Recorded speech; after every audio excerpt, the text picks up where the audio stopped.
दोस्तों, हम जानते हैं कि ब्रह्मांड का प्रत्येक पदार्थ कुछ तत्वों से मिलकर बना होता है। और यदि आप इन पदार्थों के बारे में जानना चाहते हैं तो आपको उन तत्वों के बारे में भी जानना पड़ेगा जिनसे मिलकर ये बना हुआ है। प्रारंभ में वैज्ञानिकों को कुछ ही तत्वों के बारे में जानकारी थी, इसलिए वो इन तत्वों का पृथक पृथक अध्ययन कर लेते थे और उन्हें किसी प्रकार की परेशानी नहीं होती थी। लेकिन बाद में अनेक तत्वों की खोज होने लगी और नए नए तत्वों की खोजों के पश्चात उनका अध्ययन करने में दिक्कत आने लगी।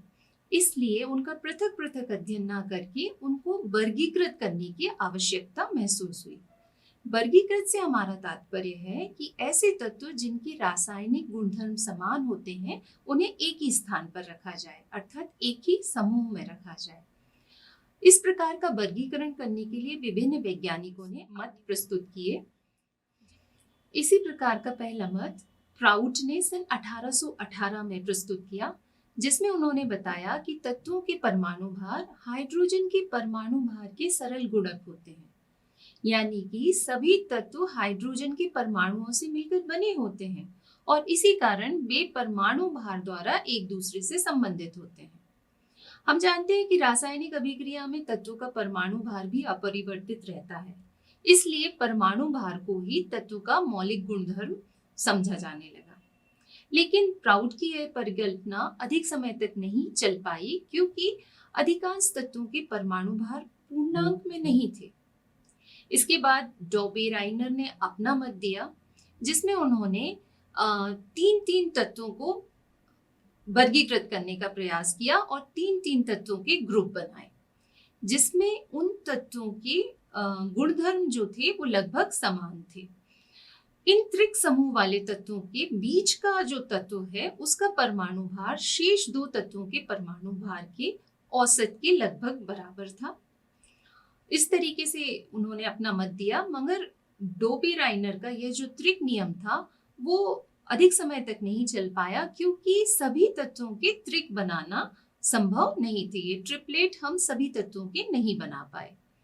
इसके बाद न्यूलैंड ने अपना एक अष्टक नियम दिया, जिसमें उन्होंने बताया कि यदि हम किसी एक तत्व से प्रारंभ करें तो आठवें तत्व के गुणधर्म पहले तत्व के गुणधर्म से मिलते जुलते हैं। यह ठीक उसी प्रकार है जिस प्रकार हमारे 7 स्वर होते हैं और यदि हम 8वां स्वर देखें तो वो पहले स्वर के ही समान होता है। न्यूलैंड का यह नियम आवर्त सारणी के प्रथम 7 तत्वों पर ही लागू होता था, परंतु अन्य तत्वों को वर्गीकृत करने में ये नियम भी असफल हुआ। इसके बाद लोथर-मेयर ने अपना मत प्रस्तुत किया, जिसमें उन्होंने बताया कि तत्वों के रासायनिक गुणों की आवृत्ति होती है और ये उनके परमाणु भार पर निर्भर करती है।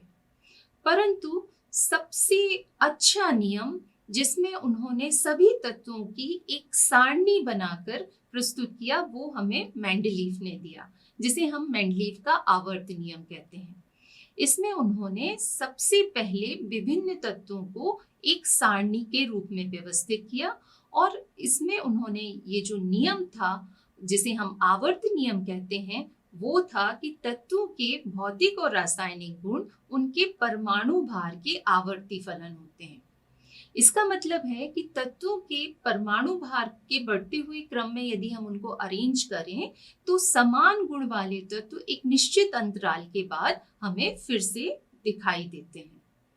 मेंडलीफ की ये जो आवर्त सारणी थी सन 1871 के आसपास आई और उस समय तक केवल 63 तत्व ही ज्ञात थे। इसलिए वैज्ञानिक मेंडलीफ ने इनके परमाणु भार को आधार मानकर आवर्त सारणी बनाई। इस आवर्त सारणी को यदि हम देखें तो इसमें लगभग उस समय ज्ञात सारे तत्वों को व्यवस्थित करके अरेंज कर दिया गया था और इसमें तत्वों को उनके परमाणु भार के आधार पर रखा गया था। साथ ही इसमें यदि हम देखें तो उन्होंने कुछ रिक्त स्थान छोड़ दिए थे और बताया था कि ये रिक्त स्थान उन तत्वों के लिए हैं जिनकी खोज अभी तक नहीं हुई है, पर बाद में जब ये नए तत्व खोजे जाएंगे तो वो इन खाली स्थानों में भरे जाएंगे। इस आवर्त सारणी के माध्यम से मेंडलीफ ने ऐसे तत्वों की पहचान करने में भी सफलता प्राप्त की जिनके अलग अलग परमाणु भार दिए गए थे। परंतु मेंडलीफ की इस आवर्त सारणी में कुछ दोष थे, जैसे कि इस आवर्त सारणी में समस्थानिकों को कोई स्थान प्राप्त नहीं हुआ। हम जानते हैं कि समस्थानिक वो पदार्थ होते हैं जिनके परमाणु क्रमांक तो समान होते हैं, परंतु परमाणु भार अलग अलग होते हैं। और यदि परमाणु भार अलग हैं तो फिर उन्हें आवर्त सारणी में भी अलग अलग स्थान मिलना चाहिए, पर मेंडलीफ की आवर्त सारणी में समस्थानिकों के लिए कोई व्यवस्था नहीं थी। ठीक इसी प्रकार जब तत्वों के गुणों को आधार मानकर उन्होंने इन्हें विभिन्न समूहों में रखा, तो ऐसा करने पर कुछ अधिक परमाणु भार वाले तत्व पहले आ गए और कम परमाणु भार वाले तत्व बाद में चले गए, जबकि आवर्त नियम के अनुसार तो ऐसा नहीं होना चाहिए। ठीक इसी प्रकार हाइड्रोजन के स्थान के बारे में भी मेंडलीफ की आवर्त सारणी नहीं बता पाती।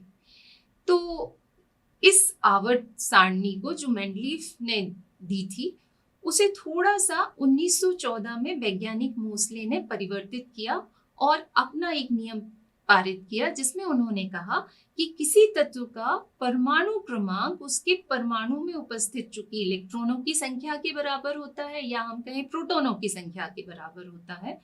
तो जो परमाणु क्रमांक है वो किसी तत्व का मूलभूत गुण है।